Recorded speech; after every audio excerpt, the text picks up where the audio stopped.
ಆತ್ಮೀಯ ವಿದ್ಯಾರ್ಥಿಗಳೇ, ಹುಟ್ಟಿದ ಪ್ರತಿಯೊಬ್ಬ ಮನುಷ್ಯನಿಗೂ ಕೂಡ ಸಾಧನೆ ಮಾಡಬೇಕು ಅಂತ ಹೇಳಿ ಆಸೆ ಇದ್ದೇ ಇರುತ್ತೆ. ಆದರೆ ಪ್ರತಿಯೊಬ್ಬರು ಕೂಡ ಸಾಧನೆ ಮಾಡೋದಕ್ಕೆ ಸಾಧ್ಯ ಇಲ್ಲ.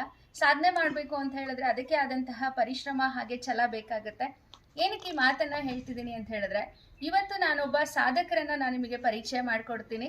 ಸರ್ ಎಂ ವಿಶ್ವೇಶ್ವರಯ್ಯನವರು, ಮೋಕ್ಷಗುಂಡಂ ಸರ್ ಎಂ ವಿಶ್ವೇಶ್ವರಯ್ಯನವರು. ಇವರ ಜನ್ಮದಿನವನ್ನು ಎಂಜಿನಿಯರ್ಸ್ ಡೇ ಅಂತ ಹೇಳಿ ನಾವು ಸೆಲೆಬ್ರೇಟ್ ಮಾಡ್ತೀವಿ. ಇವತ್ತು ನಾನಿದ್ದೀನಿ ಚಿಕ್ಕಬಳ್ಳಾಪುರ ಜಿಲ್ಲೆಯ ಮುದ್ದೇನಹಳ್ಳಿ ವಿಶ್ವೇಶ್ವರಯ್ಯ ಅವರ ಜನ್ಮಸ್ಥಳ. ಹಾಗೆಯೇ ಈ ಒಂದು ಸ್ಥಳ ನಾನಿರ್ತಕ್ಕಂಥದ್ದು ವಿಶ್ವೇಶ್ವರಯ್ಯ ಅವರ ಸಮಾಧಿ ಇರುವ ಸ್ಥಳ. 1860ರಲ್ಲಿ ವಿಶ್ವೇಶ್ವರಯ್ಯನವರು ಮುದ್ದೇನಹಳ್ಳಿನಲ್ಲಿ ಜನಿಸಿದರು. ಹಾಗೆ 1962ರಲ್ಲಿ ಇವರು ಮರಣವನ್ನು ಹೊಂದಿದರು.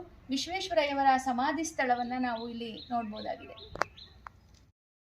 ಭಾರತದ ಶ್ರೇಷ್ಠ engineer, Bharat Ratna sir M ವಿಶ್ವೇಶ್ವರಯ್ಯನವರ ಸ್ಮರಣಾರ್ಥವಾಗಿ ಕರ್ನಾಟಕದಲ್ಲಿ ಪ್ರಮುಖವಾಗಿ 2 ಸ್ಥಳಗಳಿದೆ. ಒಂದು ಚಿಕ್ಕಬಳ್ಳಾಪುರದ ಮುದ್ದೇನಹಳ್ಳಿನಲ್ಲಿರ್ತಕ್ಕಂತಹ ಅವರ ಸಮಾಧಿ ಮತ್ತೆ ವಸ್ತು ಸಂಗ್ರಹಾಲಯ. ಇನ್ನೊಂದು ಬೆಂಗಳೂರಿನ ವಿಶ್ವೇಶ್ವರಯ್ಯ ಕೈಗಾರಿಕಾ ಮತ್ತು ತಾಂತ್ರಿಕ ವಸ್ತು ಸಂಗ್ರಹಾಲಯ. ನಾನು ಇವಾಗ ನಿಮಗೆ ತೋರಿಸ್ತಾ ಇರೋ ವಿಡಿಯೋ ಮುದ್ದೇನಹಳ್ಳಿಯ ಸ್ಮಾರಕ ಹಾಗೆ ವಸ್ತು ಸಂಗ್ರಹಾಲಯ.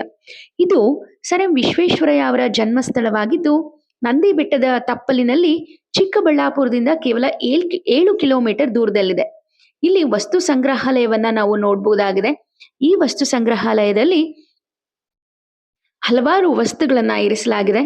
ವಿಶ್ವೇಶ್ವರಯ್ಯನವರು ಹುಟ್ಟಿ ಬೆಳೆದಂತಹ ಅವರ ಮನೆಯನ್ನೇ ವಸ್ತು ಸಂಗ್ರಹಾಲಯ ಆಗಿ ಇಟ್ಟಿರೋದನ್ನ ನೋಡ್ಬೋದು.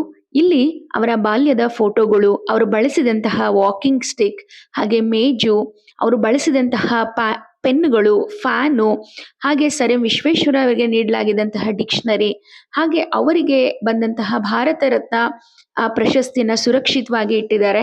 ಹಾಗೇನೆ ಅದ್ರ ಜೊತೆಗೆ ಮೋದಿಜಿಯವರು ಅಲ್ಲಿಗೆ ಭೇಟಿ ನೀಡಿದಾಗ ತೆಗೆದಂತ ಫೋಟೋಸ್ಗಳನ್ನ ಕೂಡ ಅಲ್ಲಿ ಇರಿಸಿದ್ದಾರೆ. ಹಾಗೆ ಅದ್ರ ಜೊತೆ ಸರ್ ಎಂ ವಿ ಅವರು ದಿವಾನರಾಗಿದ್ದಂತಹ ಸಮಯದಲ್ಲಿ ಅವರು ಹಾಕೊಳ್ತಾ ಇದ್ದಂತಹ ಉಡುಪನ್ನ ಕೂಡ ಅಲ್ಲಿ ಇಟ್ಟಿರೋದನ್ನ ನಾವು ನೋಡ್ಬೋದು. ಈ ಒಂದು ವಸ್ತು ಸಂಗ್ರಹಾಲಯ ವಿಶ್ವೇಶ್ವರಯ್ಯವರ ಸಮಾಧಿಯಿಂದ ಕೇವಲ 100 ಮೀಟರ್ ದೂರದಲ್ಲಿದೆ ಅಷ್ಟೇನೆ. ಎಲ್ರೂ ಕೂಡ ಸಮಯ ಸಿಕ್ಕಾಗ ವಿಶ್ವೇಶ್ವರಯ್ಯವರ ಸಮಾಧಿಗೆ ಹಾಗೇನೆ ಅವರ ಮನೆಗೆ ಹೋಗಿ ಬನ್ನಿ. ನಿಜಕ್ಕೂ ಅದ್ಭುತವಾದಂತಹ ಅನುಭವವನ್ನ ತಂದುಕೊಡುತ್ತೆ ಅಂತೇಳಿ ಹೇಳ್ತಾ ವಿಡಿಯೋ ವೀಕ್ಷಿಸಿದ್ದಕ್ಕೆ ಧನ್ಯವಾದಗಳು.